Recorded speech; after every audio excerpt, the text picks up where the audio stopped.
What did you used to believe about burnout, but has changed over the years? My limited understanding of burnout was that it was workload based. I would think I'll never burn out because I'm okay with the workload. I'm okay with putting my head down and doing what it takes to develop as a physician. Over time, I began to understand that there are many other factors that can lead to burnout. If burnout isn't about workload, what is it about?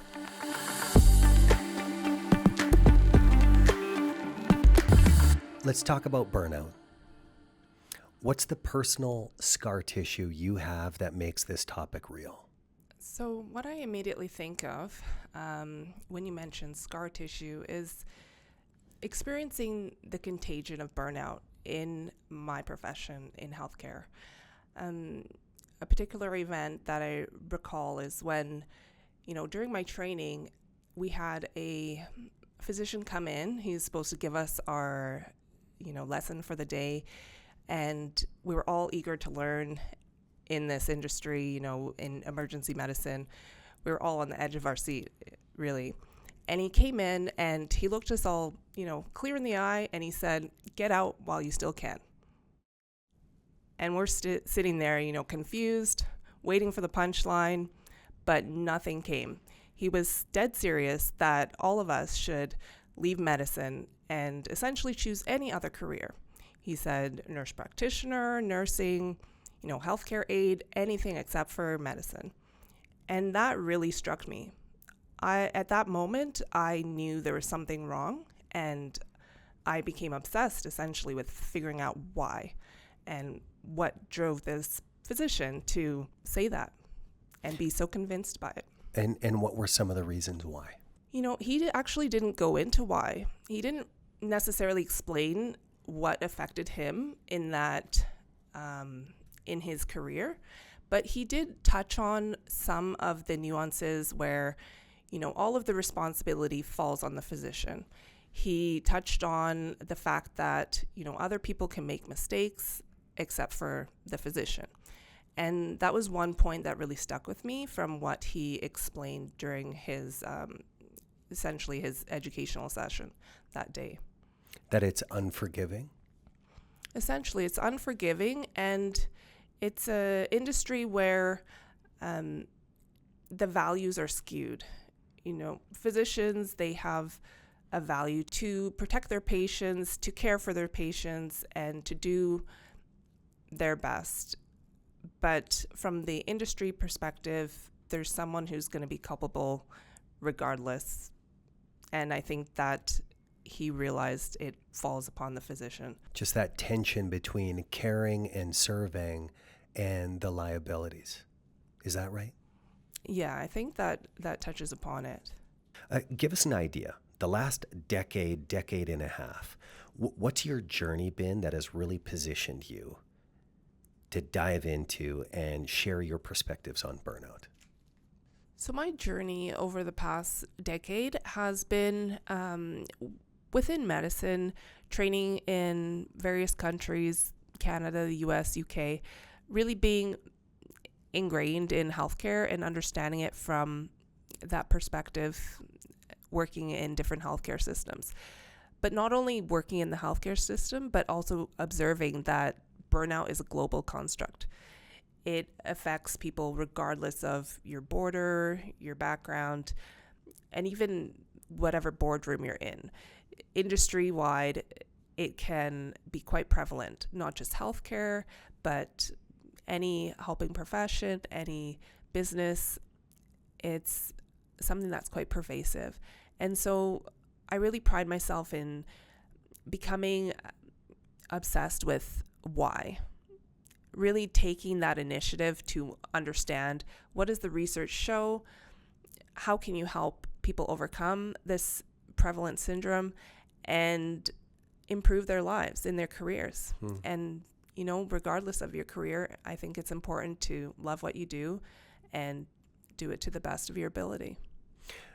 So you now consult people on burnout, consult leaders, consult organizations, advising on burnout, but you chose the medical path early on. What had you choose to go into medicine? And then what was the point that had you decide to focus on burnout itself? So I would say that burnout ended up choosing me because I didn't understand necessarily what burnout was. In my medical training, there was not really any discussion about it. There was always, the importance of maintaining good health, wellness, balance in your life, but there was never really a discussion about what burnout is and how it affects physicians or anybody in their career. So I sought that research when I recognized in my colleagues and my coworkers that something wasn't quite right. Something was off. The healers weren't demonstrating that they were feeling, like they're also being healed by what they're doing, what they're contributing to society. And I was quite surprised by that. So when I learned that there's quite a high prevalence of suicide, for example, in physicians, when, all of these factors that aren't discussed, I sought to understand why that occurs and to do whatever I could to impact that statistics. And that became your mission. Yes. To understand, explore, and solve for burnout. Definitely. And within healthcare, that was my main goal because, of course, I was in that field, immersed in it. But working with individuals from other industries, I understood that it's quite pervasive. Talking with individuals who work in business, in corporations where they feel like they're not valued, it overlaps with what's being experienced in healthcare as well. What did you used to believe about burnout, but has changed over the years? I think my limited understanding of burnout was that it was workload based. As a trainee, I would think I'll never burn out because I'm okay with the workload. I'm okay with putting my head down and doing what it takes to develop as a physician. And over time, I began to understand that there are many other factors that can lead to burnout for an individual. So if burnout isn't about workload, what is it about? Well, there are 6 common factors in the workplace, regardless of the industry, that come into effect. So workload is one of them, but also the community. What is the environment like where you are in your workplace? Also, there's control. Do you have any autonomy where you are? And rewards. Are there people around you who value you? Do they really not necessarily give you extrinsic rewards, but do they give you the intrinsic rewards by appreciating what you do? Recognition, appreciation. Yeah. And that's quite important. There's also values, as I mentioned. If you feel like there's a disconnect in your workplace, that can definitely lead to burnout. And so those 6 factors come into effect when you're considering what could be leading to burnout for you. So you chose burnout as a focus, and you wrote the book Reality Check. What in your work really made you write the book? As I mentioned, I was in the system of healthcare, and burnout is quite prevalent. I couldn't ignore the fact that people around me were suffering. There were people who were demonstrating that they were burnt out, they were cynical, they were exhausted. There was something off about the whole situation when I think about it. And so what I wanted to do was understand why. In this field where we're caring for others and there's so much empathy and compassion, why were these people at the receiving end of such disconnect and distress? They come to do good, they come to serve, but end up being distressed, burnt out, disenfranchised. Correct, yeah. What's different in the medical profession versus others? I've realized that there's not much difference because regardless of the industry, you're there to work and complete a task that you feel like you're meant to do, something that you want to enjoy, you find meaning in it.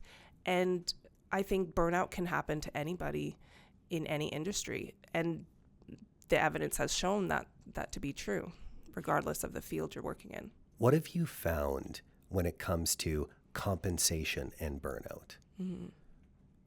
If people come to a job to make money, do they ultimately end up becoming more burnt out than others, or is that not a factor?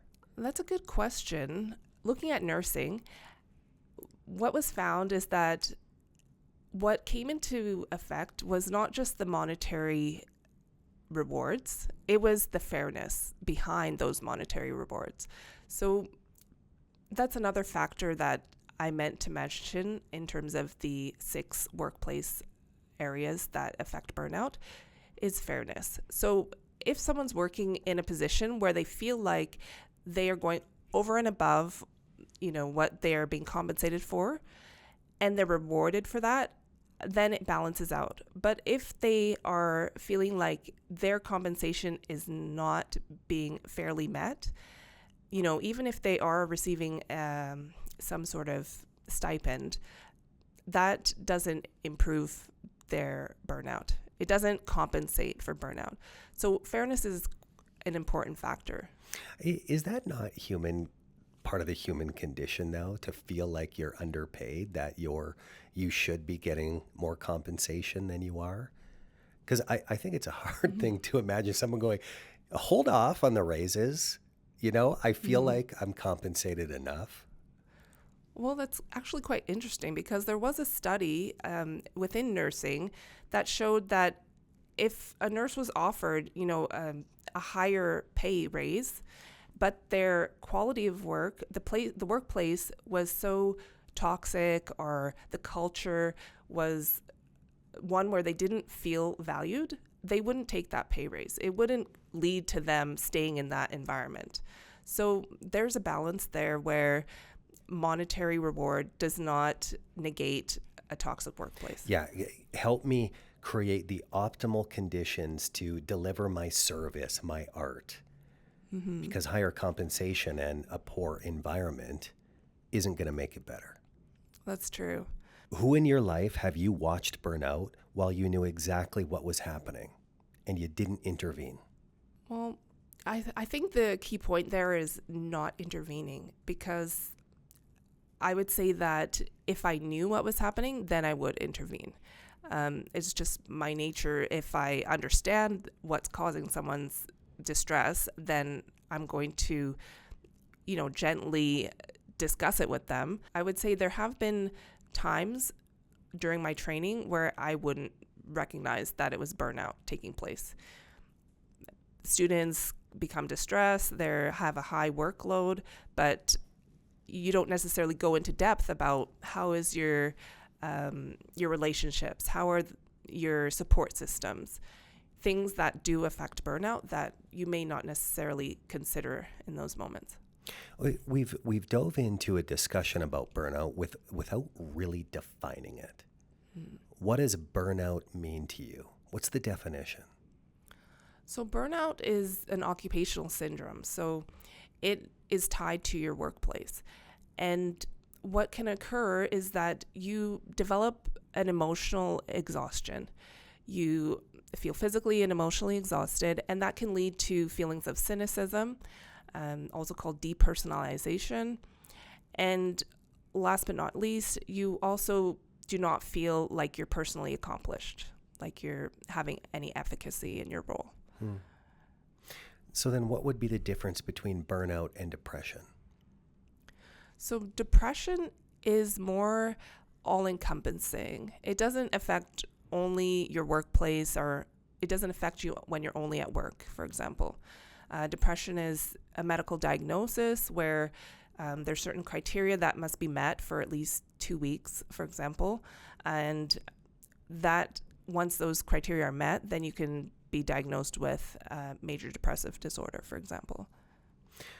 So how would I know the difference between if I'm experiencing burnout, if I'm experiencing depression, or if I'm experiencing just a really hard patch? Mm-hmm. That's a good question. And I think it can be difficult to decipher on your own. That's why it's important to, discuss with others and medical professionals to really understand the drivers and to, seek help that's objective and outside of your own, subjective insight. Well, what do people confuse burnout with? That's not really true. I think people confuse it with just stress.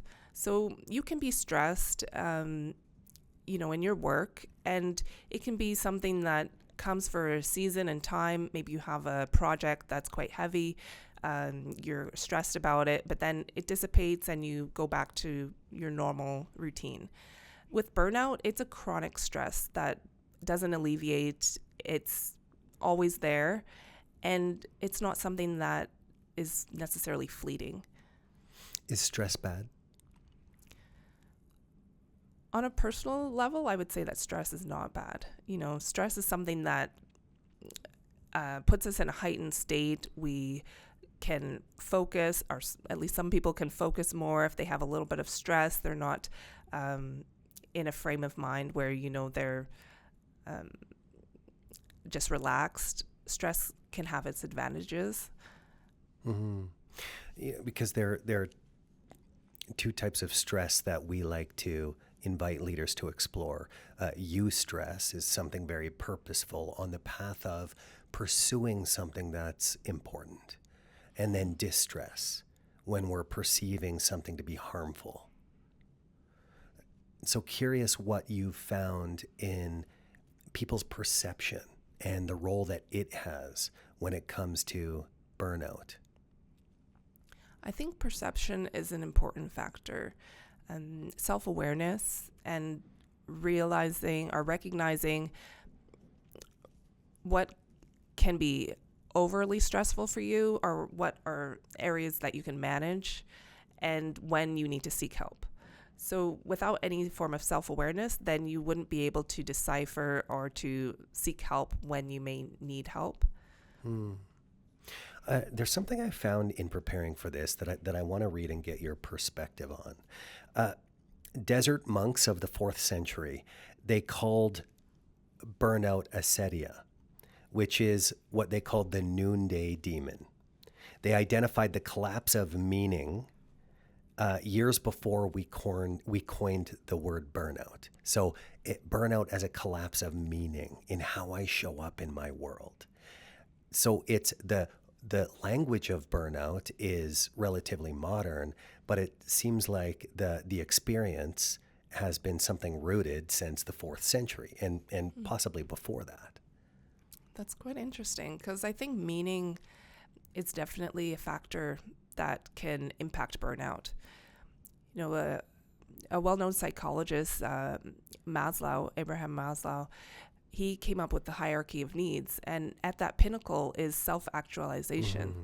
And for me, that means finding your meaning. And I think when we're in the workplace and we have a career or something that we're working towards, we're trying to reach that pinnacle. We're trying to see if this is where I'm meant to be. Am I getting my own form of meaning from what I'm doing? Am I best suited for this career? And that's where I bring up the perception, because I think it's easy for us to fall when we're in hard times. There's a lot happening. That burnout, this is my opinion and that I want you to push back on, that burnout more easily happens when I feel like things are being done to me, versus me standing in the storm or the chaos of my life and being able to answer, who am I becoming in the face of this storm? That you can find purpose in that rather than succumb to burnout. I think everyone wants some level of control. They want to have the autonomy on their life, and definitely when they feel like things are being done to them instead of them having that impact or that input, they're going to feel some distress from that. What happens in organizations where burnout burnout takes hold? Burnout spreads through the organization. I think what happens is that leaders, they may not want to consider that there's a real issue with burnout. It's often projected as an individual issue. It's something where they consider, whether or not the individual is up to the job or the career, and there may be something wrong there. However, I think it's important for leaders to understand that the organization plays a critical role in burnout. Burnout takes place because there's a mismatch between the individual and their workplace, their organization. And the way I like to look at it is as a Petri dish. So if you are saying your organization is this Petri dish and you want to grow your employees, what are you going to do to ensure that they grow? They may not want to think that, we have a toxic environment or that we're toxic in our organization, but you can look at it a different perspective. What can you do to ensure that your employees have the best growth, and what factors can you look at and change or to adapt certain strategies to ensure that your organization succeeds? I love the Petri dish analogy. The question that has me then is, who's more important in reducing the likelihood of burnout? Is it the employee or is it the leader? I would say it starts with leadership because your employees can change. But if you recognize that there's a pattern in your organization, even if you change your employees and you're still being presented with the same concern, then it has to start somewhere where you take a deeper look at what might be driving the issue. When I look at a sport background, high performance sport, very similar to high performance businesses that we work with, is an environment of growth is the one that's most filled with challenge. Biologically, stress is required for growth, right? When we look at the concept of hypertrophy. And so that's where I ask the question, because you can have a leader who wants a culture of growth that creates challenge in the space. But if I'm an individual that doesn't want growth, I'd much prefer comfort, then wouldn't that make sense that I'm more susceptible to burnout because it doesn't align with an environment of growth? It's possible, depending on what that individual, what their insight or their thoughts with regards to what's occurring in the organization, that level of change. But there also has to be, I would say, consideration of the other factors that are important for that change to take place. What sort of resources are being provided to your employees? How is the community supporting each other? I think all of those will be factors that can balance out that potential stress of the change itself. So I think there's more to this scenario as well that needs to be. Yeah, there's always more. And I love that you brought in sport, because we often say to leaders, the fine line of highest performance is the balance of struggle and support. And we liken it to a weight room. You have a spotter that's there to catch you when you can't possibly lift that weight. But the one thing that's undeniable is that the lifter's desire to get under and push against hard things. And I think where I've seen it in organizations where it doesn't work is people want the feeling of progress, but they're not necessarily willing to go through the discomfort required to really experience that embodied learning. Well, I'm curious to see the statistics on that, because I think that people enjoy their work. And if you present it in a way that's enticing to them, where they understand how their work is going to impact the overall organization, I think that they would want to step up to that level. Mm-hmm. If there's an alignment with values, if there is a Correct. purpose. Because Yeah. I don't think any of us will elevate our ability to withstand discomfort if we're not in some way connected to the purpose. That's correct. So perhaps Yeah. maybe that's a way of, an individual deciding or a leader deciding, hey, is there a match in values? Because a big part of burnout, if I understood you correctly, is a misalignment of values. I can't pretend to want to perform at a high level if it's not matched to my values. That's true. Here's a stance that I found interesting that I want to read out to you and get your thoughts on. And it's from a study by Bianchi and Schoenfeld.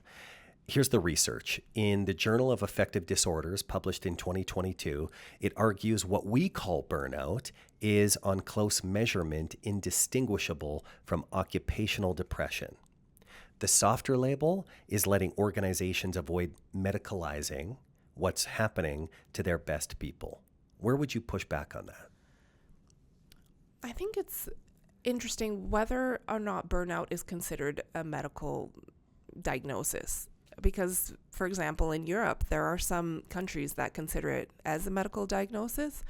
And by doing so, they actually have more resources for their employees. They are able to access insurance, for example, and different aspects that may be targeted just for those who fall under that criteria. But that being said, I think the pushback is that it then places the onus on individual. It labels them as being burnt out and then puts that responsibility on them to recover instead of looking at it as an industry-wide or if it's, organization-wide issue or looking at what can be changed from an organizational aspect. I think that is lost if you medicalize the term burnout. So there's a risk associated with medicalizing it. I believe so. I think that burnout is not an individual construct. I think it's, as mentioned, a mismatch between different factors in the workplace and that individual. And there is a responsibility for organizations as well to look into how they can improve their system so that the employees don't suffer.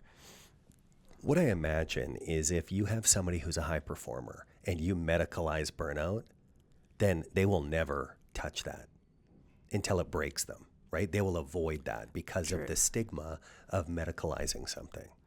That's very true. There is already a stigma with mental health, and seeking help is something that a lot of people see as a weakness, for example. Especially in high performance, if you have any form of perfectionism in your personality as well, you don't want to admit that there's something present that may be, distressing you, or that there's a hurdle that you have to overcome and seek help to do so.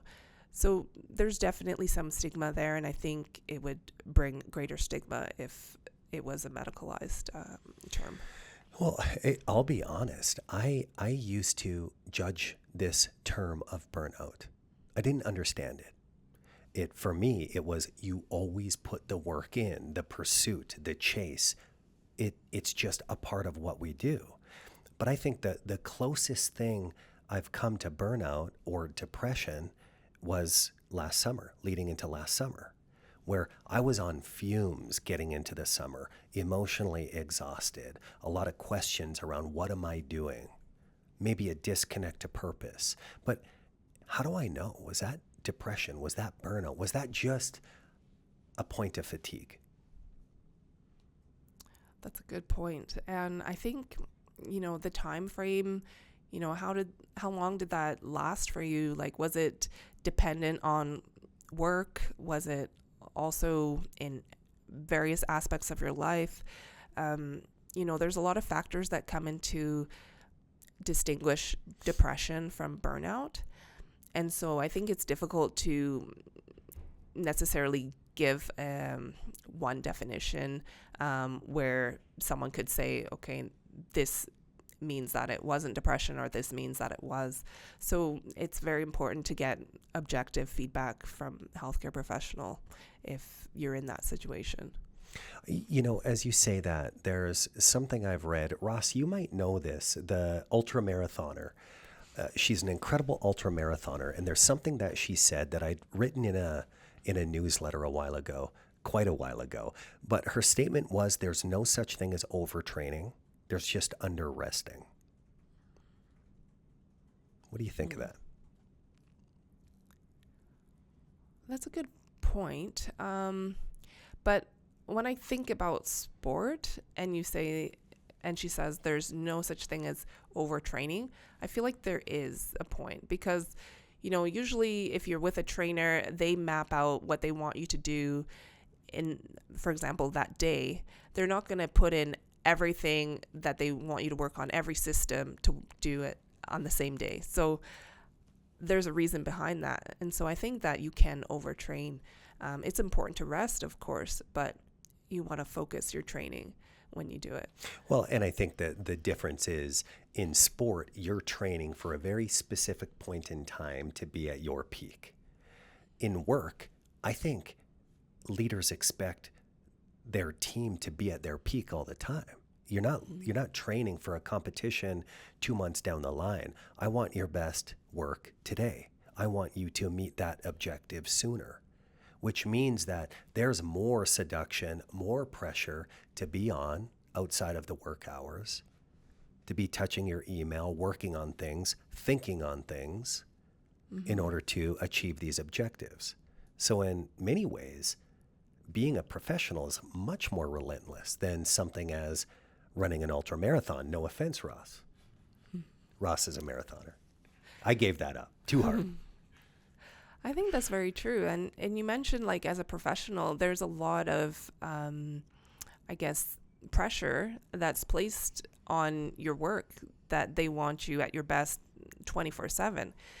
The way I see it is, a lot of people take on this superhero persona potentially within their workplace. Healthcare professionals, a lot of the time during the COVID pandemic, it was mentioned how they are superheroes.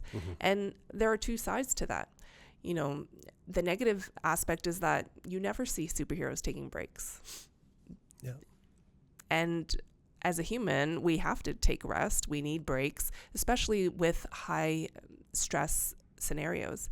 And their performance will suffer if you don't. So I think there are two aspects to that professional superhero type of stigma that's there. Yeah, well, I love that. Superheroes never take breaks, but yet they all have their version of kryptonite. That leaves them incredibly susceptible. That prevents them from really living their best expression, their ability to serve. And so that kryptonite comes back to either a combination of the 6 things that you spoke about. Is that right? Yeah, I would say that kryptonite could be any of those 6 things, but also they may not even realize it at the time. You may not realize that you're very in tune with the community, that it's really affecting you, how your workplace is communicating, or how you're communicating with others in your workplace, the relationships that are present, until you get to a point where there's a bad relationship or there's a conflict. That might be the point where you realize how much that impacts you and the work that you're doing. Well, let me bounce this off you then. I can have great conditions for an environment that's fulfilling, but one toxic individual in the wrong position can be just enough to start to cause burnout. I think it can. And it can also be a form of contagion, so to speak. The way that physician I mentioned discussed how he was trying to convince all of us to leave medicine. If you have an individual in a high-ranking position in your workplace that's really toxic or it can really change the tune of the whole environment. It can cause others to go into their own shell, so to speak, and really impact your outcomes. There's a school that says burnout is a stress problem. Reduce workload and wellness programs fix the inputs. But there's another that says burnout is a recovery problem. The body's ability to come back down is what's broken, not the input side. Where do you sit, and where do you think most leaders get this wrong? I think it's a combination. And most leaders would get it wrong by just targeting one side or the other. Putting in a wellness program at their work, saying that, we're going to have lunch hour yoga, for example, or something along those lines where it targets the individual. I think that is one thing that leaders may get wrong, because they look at that and say, okay, we've provided the solution and everything should now be back to normal. And yet also in those factors, they don't necessarily measure what's going on in their workplace, the burnout or the impact those changes are even having. So you would never know. So then what's the solution? I think the solution is to measure what's going on in your workplace, to recognize that there may be issues present and have an open mind towards what's occurring, not to necessarily place it on individuals or particular departments. Won't there always be issues? I mean, humans are the most complex system on the planet. Won't there always be issues regardless of the size of your organization? And I say this because we have good days or bad days. And a bad day at the wrong time, a combination, can cause issues. So is the pursuit to eliminate issues? I don't think the pursuit is to eliminate any issues. I think it's when it becomes pervasive and it becomes the norm, then that's the real issue there. Yeah. You said measure. What does that mean? I think measure means that there are certain burnout measures, like there are questionnaires, there are validated items that can be used to determine how your workplace is doing, how the people in your workplace are doing. And by using those in an anonymous way, like not stigmatizing certain individuals, then you can gain insight as to how your organization is doing. Let's jump to would you rather. I think a lot of leadership is simply trade-offs, this or that. So I'm going to throw out a would you rather scenario, and your job is to pick a side and explain why you chose that side. So would you rather be given $1 million to spend on wellness programs across your company, or be given the authority to fire any one person on your leadership team who is generating burnout downstream? That's a very interesting question.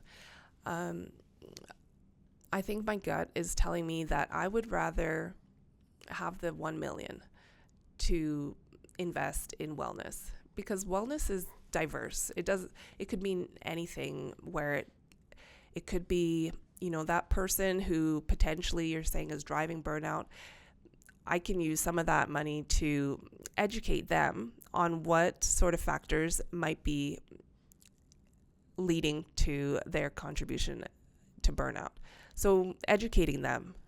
And I think that's important, that people understand, what is driving burnout, what is burnout, how can they change or how can they improve. So that can tackle both issues. Second, would you rather? Would you rather lead a team that's exhausted but truly believes in the mission, or a team that's well rested but has lost faith in what they're doing? I would say exhausted but believes in the mission, because the mission is the goal. And if you don't know the goal, then you're never going to reach that point. Yeah. Okay, similar but different. We're going to jump to true or false. I'm going to give you a statement. Your job is to respond first true or false, and then explain what had you choose it. Here's the first true or false. a highly engaged employee, by definition, is the most likely to burn out. False. I would say a highly engaged employee is someone who has the means to remain afloat. They understand what it means to be engaged. They are self-aware. And so I don't believe that they would be the ones necessarily to burn out first. Yeah, interesting. The reason why I put it in there is there's a Yale study that states if engagement scores are there, then it could be considered an early warning, not necessarily a win. And so be cautious of celebrating certain measurements when there could be downstream implications. Higher engagement could be people online more, thinking more about work. That could potentially be an indicator or a risk of burnout. I wasn't expecting that. We'll post the link. True or false? For some leaders, burnout is unconsciously functional, meaning it's the only socially acceptable exit ramp from a role that they don't have the courage to walk away from. I'd say true. For some people, that may be the case because they don't know otherwise. So if they've felt that burnout was the norm in their workplace, then they're going to continue on that trajectory. You know, it's interesting because when I was going through whatever I was going through just before last summer, whether it was burnout, depression, one of my mentors said, you know, here's the perspective. What if this is exactly what you need to experience to make more intentional, fully formed, and conscious decisions about the things that need to change? So rather than it being perceived as something wrong, an invitation to really make things right that we wouldn't otherwise be doing because we're in the pace or the churn of our work. Mm-hmm. Yeah, I think that's a good point because without reflection, then you wouldn't recognize that there's any issue. That's it. And none of us want to experience what I call the universal foot sweep of getting knocked on our ass. But what is the gift of awareness that comes with it? Mm-hmm. That it's easy to dismiss, and sometimes that's exactly what's required in order for us to see things differently. What's the question leaders should ask themselves before they might label it burnout to find out if they're just actually trying to leave or change their role? I think an important question that leaders can ask themselves is, what do they want at the end of the day? Like, why are they doing whatever it happens to be that they're doing? And I think that answer will, in effect, give them the answer to whether or not they're burnt out, whether they need to stay where they are, whether they need to leave. It's really personal.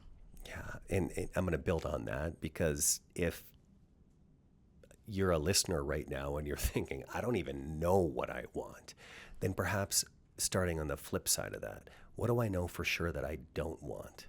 Because sometimes removing or eliminating possibilities can create a little more space to run in. Mm-hmm. Here's a true or false.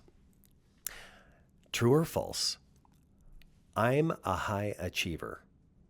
That statement is the 2020s version of I'm a workaholic from the 90s. A socially acceptable way to describe a coping pattern that's actively destroying the person who's using it. I think false. I would say false because there's a negative connotation. If you say I'm a high performer or I'm a high achiever, then automatically that statement is saying that's something negative. But you can still be a high achiever and a high performer while balancing that with the rest of your life, for example. I think the connotation is that to achieve that goal, you have sacrificed something else that's meaningful. And there is a way, I think, to be a high achiever without sacrificing something that's also meaningful to you. You can be a high achiever and not sacrifice the things that are meaningful to you. How do you do that? I think you do that by understanding your values. If you don't know what's meaningful to you, if you don't recognize, aside from work, what else am I or what else do I do that's important, then you can sacrifice it easily without even noticing or realizing that you're doing it. Dr. Mike Peters is a level 52 coach and facilitator, and we had a podcast discussion on values. How does somebody find their values or identify their values?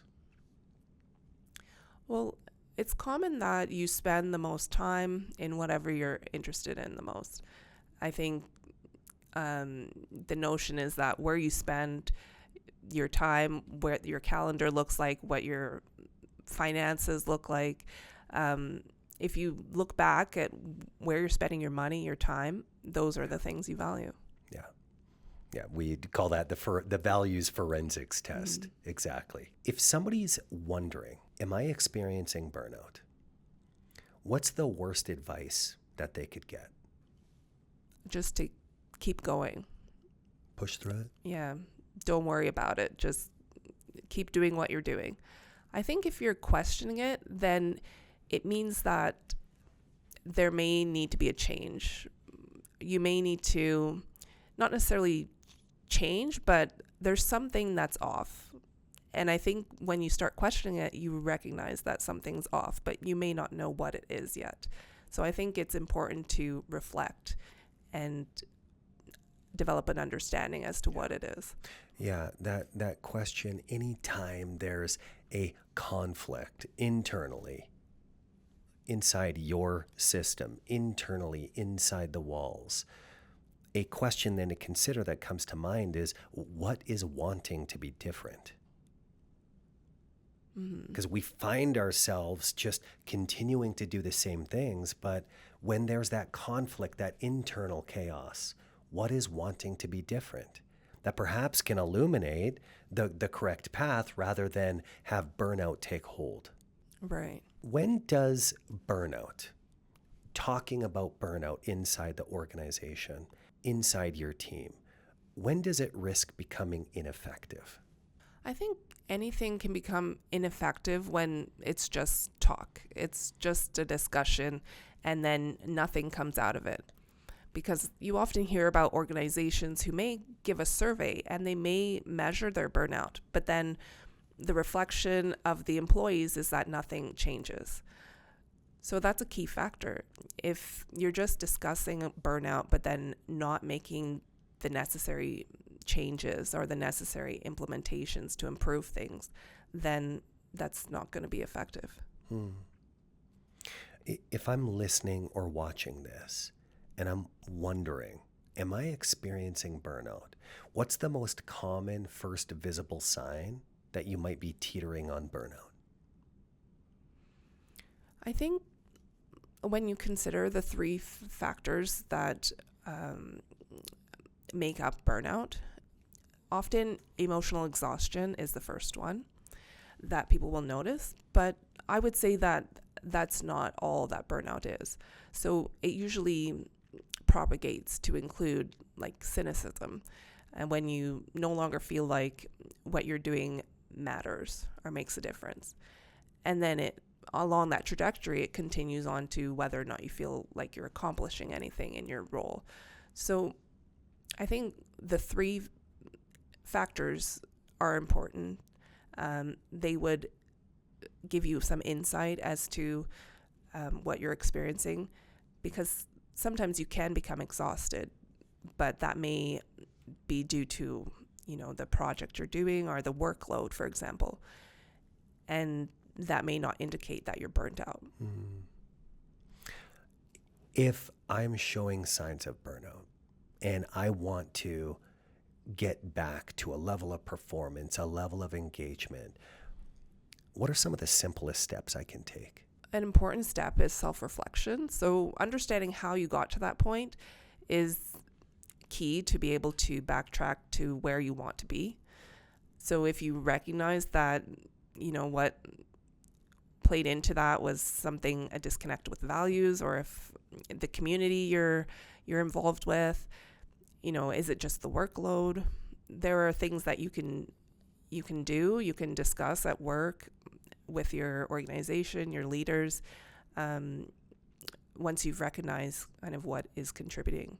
But what I'm hearing is the first place is to ask what are my values? Are those being honored? Are those being compromised? Could be a great place to start.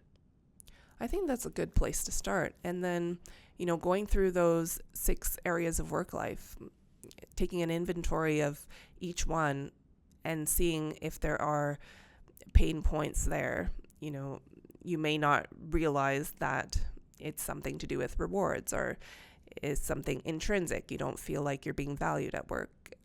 Things like that. By taking that inventory, you'll be able to better pinpoint what's contributing to burnout for you. Better pinpoint and really put yourself in a position to change things. Yes. Because I think there's that individual responsibility to, once I diagnose this, how am I going to change these conditions, rather than wait for the conditions to change and pull me out of burnout. Mm-hmm. And I think that that leads us back to the individual versus organization's role in improving burnout as well. Because if it's a scenario where, for example, you recognize your values are completely different with the organization, then you can't necessarily expect the organization to change overnight. So that's something you need to consider as well. Is it something that you can adjust as an individual, or is it something that you need to discuss with your organization? And then if you see that the mismatch is still present, then is it time for you to reevaluate where you are in your career? What haven't we talked about that is an effective strategy? If I'm high functioning, high performing right now, what can I do to make sure burnout is not something that comes across my desk, either affecting me individually or as a leader? I think the initial point is self-awareness. Without that reflection, then there's no improvement. There's no knowledge of what you need to prevent, for example. And I think that's quite important. As a leader, as an employee, as individuals, you have to know where you're starting from and understand what makes you tick, what your personality is like, factors that can increase your risk for burnout, and factors that may be also preventative in your individual understanding. So for the listeners that have been through the Accelerated Leader Program, it sounds to me things like knowing how to engineer the relationship well, being able to navigate what we call guide to me discussions, to understand your values, what's important to you, and possibly even forecast friction. Hey, if we can say burnout's a real thing that can happen, how do you and I be in relationship to make sure that that doesn't happen? Here's a question that I like to ask any guest, regardless of the topic. What invisible force do you think most determines whether a leader is successful or not? Something that's easily missed, but plays an integral role in success. Persistence is key, because you have a goal, and you know that if you don't get there from pathway A, from pathway B, C, D, you're going to come up with E, F, and G. You're going to be persistent because you know that there's somewhere you want to reach. And I think that's quite a key factor. There's a lot of times people may give up, after the first few plans that fail. But those who become successful, they are persistent in what they do, and they make the adjustments needed so that they can reach their goal. When have you had to be persistent when the easy thing would have been to give up?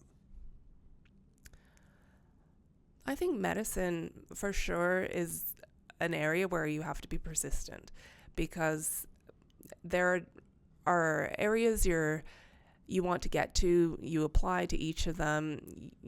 There's many doors that may close in your face, and yet you keep going, and you know that there's a reason behind it all. And so that keeps you persistent and motivated. If you are a listener listening to this podcast around burnout, your job is to take something that stands out to you, something you can experiment with, whether it's either for yourself or somebody on your team, and put it to work. That's what being in the laboratory is. Dr. Foster, thank you for joining me to talk about burnout. Thank you for having me.